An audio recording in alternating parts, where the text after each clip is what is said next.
ሙሐመድ የለም። የት ላይ ነው? በመጽሐፍ ላይ እንደዛ ይላል? በአንተ መጽሐፍ ላይ ይኸው ከፍ ላድርግህና በሙሴ መጽሐፍ ላይ ሙሴ ሙስሊም ነው የሚል አንድ ስጠኝ።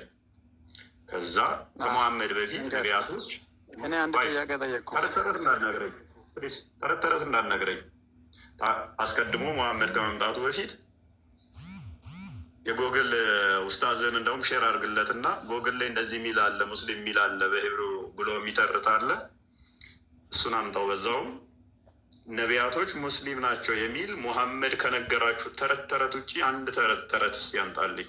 ምክንያቱም ነቢያቶች እምነታቸው የምናውቀው ሙስሊም ናቸው ክርስቲያን በምንድን ነው የምናውቀው? በሚያምኑት ነው።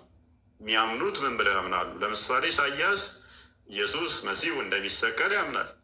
ዳዊት መሲሁ እንደሚሰቀል እንደተሰቀለ እንደሚነሳ መሲሁ የአብ ልጅ እንደሆነ ያምናል።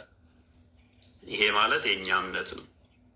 ይሄ የእኛ እምነት ነው፣ የሙሐመድ እምነት ሳይሆን። ስለዚህ ዳዊት እምነቱ ምንድን ነው ሲባል በመሲሁ ያምናል።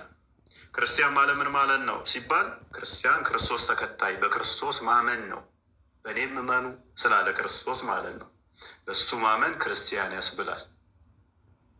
ስለዚህ ነቢያቶች በሙሉ ያምናሉ ወይ? ያ እምነታቸው ከኛ ጋር ይመሳሰላል ወይ? ያ ኔሙ ነው ያስጨነቀው። እሱ ክርስቲያን ተባልክ አልተባልክ እሱ አይደለም። ሳታምን ክርስቲያን ብትባል ትርጉም አልባ ነው። ክርስቲያን ተብለ ክርስቶስን ካላመንክ ትርጉም አልባ ነው። እኔ እፎይ ነኝ። እፎይ እረፍት ነው አይደለም? እረፍት መነሳ ከሆንኩኝ ትርጉም አልባ ሊሆን ይችላለሁ። ስም ይለጠፍልህ ነው። እምነቱ ነው የሚፈለገው። እምነታቸው ምንድን ነው ነው እንጂ ስማቸው ምንድን ነው? የሙስሊሞች ለቅሶ ደግሞ ደግሞ ደግሞ ማለት ነው። ስለዚህ አሁን ጠየቅ ያለው ከሙሐመድ ተረት ተረት በፊት በአራተኛው ሴንቸሪ ላይ ነቢያቶች ሙስሊም ናቸው የሚል አንድ መረጃ ስጠይስ። እሺ እንደዛ አልከኝ አይደለ? ከሙሐመድ ተረት ተረት በፊት ከመጣ መጽሐፍ ቅዱስ አብርሃም ሙስሊም ነው የሚል አብርሃም ክርስቲያን ነው የሚል አምጣ መረጃ አንተ። የለህም ማስረጃ? አዎ እኔ ጋር የለም አልኩ እኮ። ከመሐመድ ተረት ተረት አልክ አይደለ? ከመሐመድ ተረት ተረት በፊት ከወረደው ከመጽሐፍ ቅዱስ እኔ አሁን ላሳየው። ተረት ተረት የለውም።